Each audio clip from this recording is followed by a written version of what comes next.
کو سنائیں آپ کے ہوتے ہوئے. السلام علیکم ورحمۃ اللہ. پیارے بھائیو، یہ ویڈیو اس کے اندر دو نابینا شخص یہ کہہ رہے ہیں، یہ نعت پڑھ رہے ہیں، حال دل کس کو سنائیں آپ کے ہوتے ہوئے. بات یہ ہے کہ پیارے نبی علیہ الصلوۃ والسلام کی وفات اور ممات ہو چکی ہے. آپ صلی اللہ علیہ وسلم وفات پا چکے ہیں، آپ صلی اللہ علیہ وسلم کی ممات ہو چکی، آپ فوت ہو گئے، تو پیارے نبی علیہ السلام موجود نہیں ہیں. قرآن مجید فرقان حمید کیا کہتا ہے کہ حال دل کس کو سنائیں آپ کے ہوتے ہوئے. لفظ ہوتے ہوئے پر قرآن مجید اور جناب ابو بکر صدیق، پارہ نمبر 4 سورہ آل عمران ہے، آیت نمبر 144 ہے. اعوذ باللہ من الشیطان الرجیم. وما محمد الا رسول قد خلت من قبله الرسل افإن مات او قتلا انقلبتم على اعقابكم. اور نہیں ہے محمد صلی اللہ علیہ وسلم مگر ایک رسول ہی، تحقیق گزر چکے ہیں ان سے پہلے کئی رسول، کیا پھر اگر وہ فوت ہو جائیں یا قتل کر دیے جائیں تو تم پھر جاؤ گے اپنی ایڑیوں پر. اس آیت مبارکہ نے ہمیں یہ بتایا کہ قرآن مجید نے ہمیں دو باتیں ذکر کی. پیغمبر حضرت محمد صلی اللہ علیہ وسلم قتل بھی کیے جا سکتے ہیں اور فوت بھی ہو سکتے. تو پیارے نبی علیہ الصلوۃ والسلام کو یہودیوں نے، کافروں نے، مشرکوں نے 20 مرتبہ یا 10 مرتبہ قتل کرنے کی کوشش کی، مگر وہ ناکام اور نامراد رہے. اور پیارے نبی علیہ الصلوۃ والسلام بقضائے الہی انہوں نے وفات پائی. تو یہ کہنا کہ آپ کے ہوتے ہوئے، آل عمران کی اس آیت 144 نے نبی علیہ الصلوۃ والسلام کے قتل ہو جانے یا فوت ہو جانے کے متعلق بتا دیا. اسی طرح قرآن مجید فرقان حمید میں اللہ سبحانہ و تعالیٰ نے یہ بات دیگر جگہوں پر بھی بیان فرمائی ہے. سورہ زمر ہے، پارہ نمبر 23 آیت نمبر 30 ہے. انک میت و انہم میتون. بلا شبہ آپ مرنے والے ہیں اور بے شک وہ بھی مرنے والے ہیں. تو یہاں بھی نبی علیہ الصلوۃ والسلام کی موت کے متعلق اللہ سبحانہ و تعالیٰ نے بتا دیا. اور جب نبی علیہ السلام کی وفات اور ممات واقع ہو گئی تو جناب ابو بکر صدیق رضی اللہ تعالی عنہ آئے اور انہوں نے مسجد نبوی صلی اللہ علیہ وسلم میں کھڑے ہو کر یہ مختصر سا خطبہ دیا اور قرآن مجید کی آیت مبارکہ آیت 144 تلاوت کی آل عمران میں سے. اور جناب ابو بکر نے اس آیت کی تفسیر کرتے ہوئے فرمایا، من کان منکم یعبد محمدا فإن محمدا قد مات صلی اللہ علیہ وسلم. تم میں سے جو محمد صلی اللہ علیہ وسلم کی پوجا کرتا تھا، عبادت کرتا تھا، وہ یقیناً فوت ہو چکے ہیں.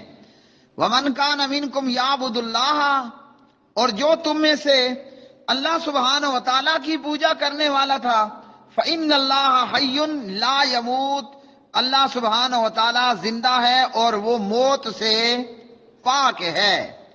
اب یہ کہہ رہے ہیں کہ حال دل کس کو سنائیں آپ کے ہوتے ہوئے. تو قرآن مجید فرقان حمید نے تو صاف طور پر بتا دیا نبی علیہ الصلوۃ والسلام کی موت کے متعلق. اور خود پیارے نبی صلی اللہ علیہ وسلم کی وفات اور ممات پر جناب ابو بکر صدیق نے کیا فرمایا کہ پیارے نبی علیہ السلام فوت ہو چکے ہیں، آپ صلی اللہ علیہ وسلم کی وفات اور ممات ہو چکی ہے۔ اب یہ دونوں کہتے ہیں کہ ہم حال دل کس کو سنائیں آپ کے ہوتے ہوئے۔ تو پتہ چلا کہ یہ بات سراسر جہالت پر مبنی ہے۔ پیارے نبی علیہ السلام فوت ہو چکے ہیں، اور جو فوت ہو جائے وہ آپ کی بات نہیں سن سکتا، اور ما تحت الاسباب رہ کر آپ کی مرادیں بھی پوری نہیں کر سکتا۔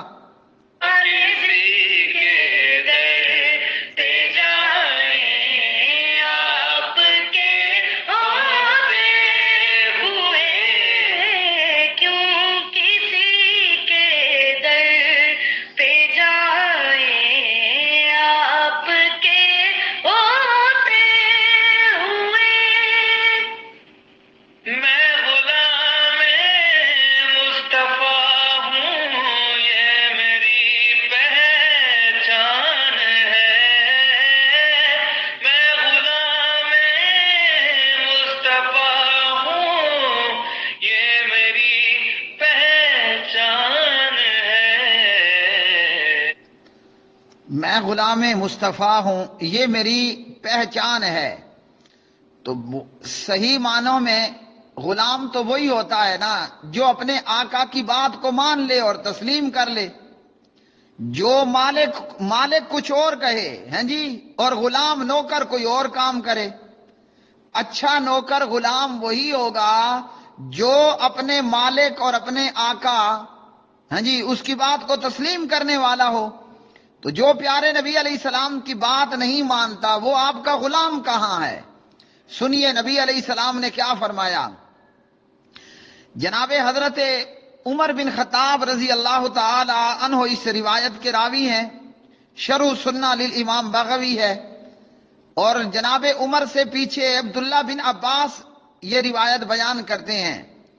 نبی علیہ الصلوۃ والسلام نے فرمایا لا تطرونی کما اطرت النصارى ابن مریم، مجھے اس طرح بڑھانا چڑھانا مت کہ جس طرح نصارہ نے عیسائیوں نے عیسیٰ علیہ الصلوۃ والسلام کو بڑھا چڑھا دیا۔ کیا بڑھایا چڑھایا؟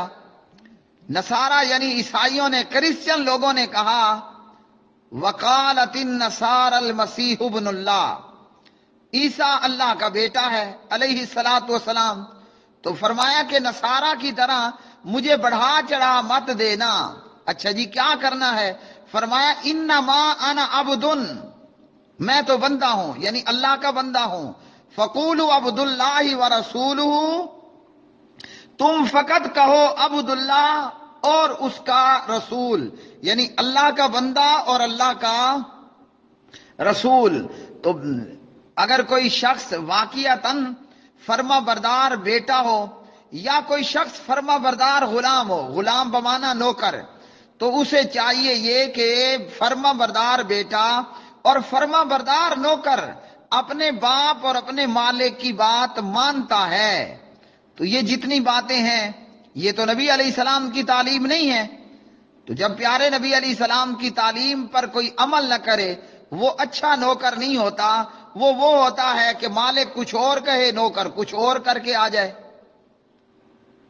ہم مجھے کیوں کر ستائیں، آپ کے ہوتے ہوئے کیوں کسی کے در پہ جائیں، آپ کے ہوتے ہوئے۔ اچھا جی اب یہ فرما رہے ہیں غم مجھے کیوں ستائیں آپ کے ہوتے ہوئے۔ تو جواب یہ ہے کہ غموں کو دور کرنے والا کون ہے اور ہم نے کس کے در پہ جانا ہے؟ غموں کو دور کرنے والا تو اللہ سبحانہ و تعالی ہے۔ قرآن مجید سے ہم پوچھ لیتے ہیں، میرے سامنے قرآن پاک پارہ 20 سورہ النمل ہے۔ اللہ سبحانہ و تعالی فرماتے ہیں امن یجیب المضطر اذا دعاہ ویکشف السوء ویجعلکم خلفاء الارض اِلٰہٌ مع اللہ قلیلا ما تذکرون۔ فرمایا یا وہ جو، یعنی تمہارے معبودوں سے کیا تمہارے معبود بہتر ہیں، یا وہ جو یعنی وہ اللہ، یا وہ جو قبول کرتا ہے، کیا دعا کو قبول کرتا ہے، کس کی دعا قبول کرتا ہے، المدترا، لاچار کی دعا کو اللہ ہی قبول کرتا ہے جب وہ پکارتا ہے اسے یعنی اللہ کو، اور اللہ ہی دور کر دیتا ہے تکلیف کو، اور اللہ ہی بناتا ہے تمہیں زمین میں جانشین۔ کیا کوئی اور معبود ہے اللہ کے ساتھ؟ بہت کم ہی تم نصیحت حاصل کرتے ہو۔ اب یہاں کیا پتہ چلا؟ مجبوروں کی مجبوریاں، لاچاروں کی لاچاریاں وہ کون دور کرتا ہے؟ وہ تو اللہ وحدہ لا شریک دور کرتا ہے، کہ جس رب رحمان نے یہ بتایا کہ میں کہاں ہوں۔ اس کے لیے قرآن مجید فرقان حمید ہے، اور پارہ نمبر 2 سورۃ البقرہ ہے۔ فرمایا اللہ سبحانہ و تعالیٰ نے وَإِذَا سَأَلَكَ عِبَادِي عَنِّي فَإِنِّي قَرِيبٌ، جب آپ سے سوال کریں میرے بندے میرے متعلق تو بلا شبہ میں قریب ہوں۔ یہ آیت نمبر 186 ہے البقرہ پارہ نمبر 2 میں سے۔ اب اللہ سبحانہ و تعالی ہمارے کتنے قریب ہے؟ تو اس کے لیے اللہ سبحانہ و تعالی نے قرآن مجید فرقان حمید میں سورہ قاف والقرآن المجید پارہ نمبر 26 ہے، اور اس کی آیت مبارکہ ہے 16۔ فرمایا اللہ رب العالمین نے وَلَقَدْ خَلَقْنَا الْإِنسَانَ وَنَعْلَمُ مَا تُوَسْوِسُ بِهِ نَفْسُهُ وَنَحْنُ أَقْرَبُ إِلَيْهِ مِنْ حَبْلِ الْوَرِيدِ وَنَحْنُ أَقْرَبُ إِلَيْهِ مِنْ حَبْلِ الْوَرِيدِ۔ فرمایا اللہ رب العالمین نے اور البتہ تحقیق ہم نے پیدا کیا انسان کو، اور ہم جانتے ہیں ان کو جو باتیں کرتا ہے اس سے اس کا دل، اور ہم قریب تر ہیں اس سے شاہ رگ سے بھی۔ تو یہاں اللہ سبحانہ و تعالیٰ ہی ہمارے قریب ہے۔ ویسے اللہ کی ذات عرش پر مستوی ہے، وہ سمیع ہے، بصیر ہے، علیم ہے، اور اس طرح کی اللہ سبحانہ و تعالیٰ کی دیگر صفتیں۔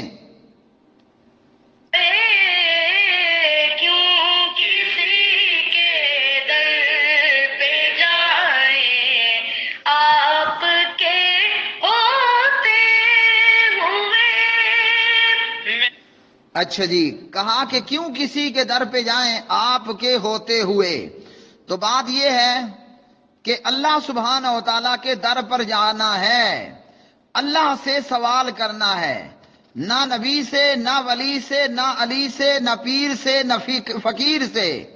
ہم سب اللہ کے در کے فقیر ہیں۔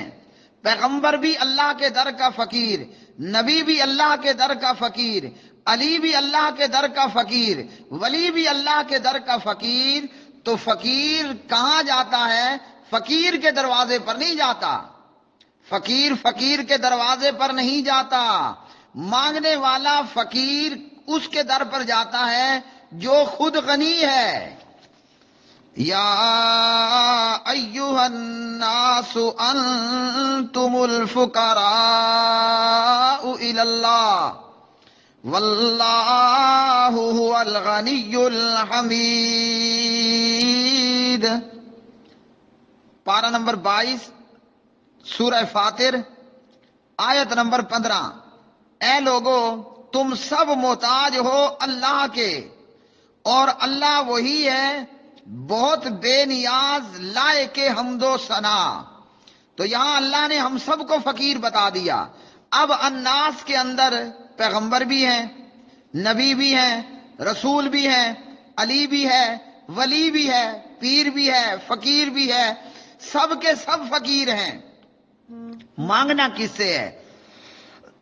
مانگنا اللہ سبحانہ و تعالیٰ سے ہے، جو الغنی ہے، جو الغنی ہے، جو غنی ہے، جو بے نیاز ہے، جس کو کسی چیز کی کوئی ضرورت نہیں، جسے کسی چیز کی کوئی کمی نہیں ہے۔ ہمارے پیارے نبی علیہ السلام نبوت سے پہلے مکہ والوں کی بکریاں چرایا کرتے تھے، اور آپ نے بتایا کہ ہر نبی نے بکریاں چرائی ہیں۔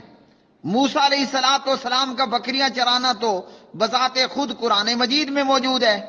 اللہ نے پوچھا یہ ڈنڈا، یہ لاٹھی، عصا کیسا ہے؟ فرمایا بکریوں کے لیے پتے جھاڑتا ہوں درختوں سے۔ تو ہر پیغمبر نے بکریاں چرائیں۔ انبیاء علیہ السلام بکریاں چرا کر اپنی دنیاوی گزر وغیرہ اور اپنے دنیاوی معاملات کو چلاتے۔ ہمارے نبی علیہ السلام نے تجارت بھی کی، سیدہ خدیجہ کا سامان تجارت لے کر گئے۔ تو وہ تو خود محنت مزدوری کر کے کمانے والے، اور جب پیارے نبی علیہ السلام کا کوئی مہمان آتا، آپ اپنی ازواج کے گھر بھیجتے رضوان اللہ تعالی علیہن اجمعین۔ وہاں سے اگر کوئی کچھ نہ ملتا تو کسی نہ کسی صحابی کو کہہ دیتے مہمان کو کھلاؤ۔ تو اللہ کے پاک نبی تو خود اللہ کے در کے فقیر تھے۔ اب فقیر فقیر سے نہیں مانگتا، مانگا جاتا ہے مالدار سے، غنی بے پرواہ سے۔ تو ہم کس کے در کے فقیر ہیں؟ ہم اللہ کے در کے فقیر ہیں۔ ہم فقیر فقیر کے در کے فقیر نہیں ہیں۔ میرا جینا میرا مرنا اب اسی چوکھٹ پہ ہے۔ میرا جینا میرا مرنا اسی چوکھٹ پہ ہے۔ قرآن مجید سے ہم پوچھتے ہیں، اس کا جواب بھی اللہ کا قرآن ہمیں دے۔ سورۃ الذاریات سامنے آئی ہے، پارہ نمبر 27 سے ہے۔ اللہ وحدہ لا شریک ارشاد فرماتے ہیں، وَمَا خَلَقْتُ الْجِنَّ وَالْإِنسَ إِلَّا لِيَعْبُدُونَ، اور نہیں میں نے پیدا کیے جن اور انسان مگر اس لیے کہ وہ میری عبادت کریں۔ ہمارا جینا بھی، مرنا بھی، خوشی بھی، غمی بھی۔ اور قرآن پاک میں ایک اور مقام پر فرمایا، قل کہہ دیجئے ان صلاتی میری نماز، ونسکی میری قربانی، ومحیایا میری زندگی، ومماتی میری موت کس کے لیے ہے؟ للہ رب العالمین، اللہ پروردگار عالمین کے لیے ہے۔ تو ہمارا جینا یا مرنا اللہ کے غیر کے لیے نہیں ہے۔ ہمارا جینا، مرنا، نماز، قربانی، ہاں جی، یہ سب رب العالمین کے لیے ہے جو سارے عالمین کا رب ہے۔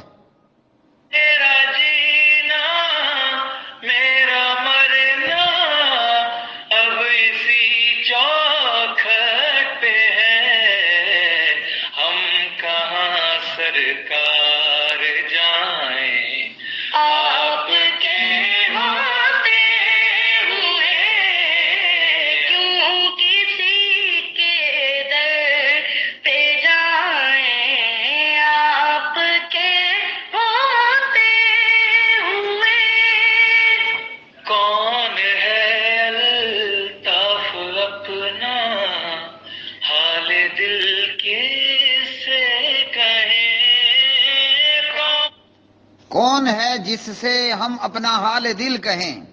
حال دل اسی سے کہنا ہے جو دل کا حال جاننے والا ہے۔ نبی علیہ السلام زندہ تھے تو تب بھی نہیں جانتے تھے دیوار پیچھے کیا ہے، الا یہ کہ اللہ تعالیٰ علم غیب میں سے کسی چیز پر آپ کو اطلاع کر دیتا۔ تو حال دل اس کو بتانا ہے جو دلوں کا حال جاننے والا ہے۔ اب یہ بھی قرآن مجید سے پوچھتے ہیں۔ یاد رکھیے ہر بیماری کی دوا قرآن پاک میں موجود ہے۔ تو حال دل کون جانتا ہے؟ قرآن مجید سے ہم پوچھ لیتے ہیں، وَأَسِرُّوا قَوْلَكُمْ أَوِ اجْهَرُوا بِهِ إِنَّهُ عَلِيمٌ بِذَاتِ الصُّدُورِ۔ پارہ نمبر 29 ہے، سورت کا نام الملک ہے، اور آیت مبارکہ ہے آیت نمبر 13 نمبر کی آیت۔ فرمایا تم چھپا کر کرو اپنی بات یا پکار کر کرو، اس کو بلا شبہ وہ خوب جاننے والا ہے سینوں کے راز۔ چھپا کر کرو اپنی بات یا پکار کر کرو، اس کو بلا شبہ وہ خوب جاننے والا ہے۔ وہ کون ہے؟ وہ اللہ سبحانہ و تعالی ہے۔ کون جانتا ہے سینوں کے راز؟ وہ اللہ وحدہ لا شریک ہے. تو حال دل اللہ سبحانہ و تعالیٰ کو ہی بتانا ہے. اب چاہے ہم اللہ کے سامنے اپنی عرضی بلند آواز سے کہیں، آہستہ آواز سے کہیں، یا سرے سے منہ بند کیے رہو، آپ کے ہونٹ ملے ہوئے ہوں، منہ بند ہو، دل میں سوچنا، یہ اللہ سبحانہ و تعالیٰ دلوں کے راز تک جانتا ہے. اور اللہ تو وہ ہے جو علام الغیوب ہے. آپ کے دل میں بھی ابھی وہ بات نہیں آئے گی، اللہ اسے پہلے ہی جانتا ہے. تو حال دل کس کو سنانا ہے؟ جو علیم بذات الصدور ہے. اب میری باتیں سننے کے بعد کسی کو غصہ بھی لگے گا، یہ وہابڑا ہے، یہ وہابی ہے. تو بھائی میں تو قرآن پڑھ رہا ہوں. نعوذ باللہ، آپ نے غصہ کرنا ہے نا تو قرآن مجید پر کیجئے گا. میں نے اپنے کسی مولوی کی ابھی تک ایک بات بھی آپ کو نہیں سنائی. اس نعت پر جتنی بھی باتیں میں نے کہی ہیں قرآن مجید پڑھ کر آپ کو سنا رہا ہوں. اگر کسی کو غصہ لگے نعوذ باللہ تو وہ غصہ قرآن پر کرے، مجھ پر نہ کرے. زبان میری ہے، کلام اللہ کا ہے.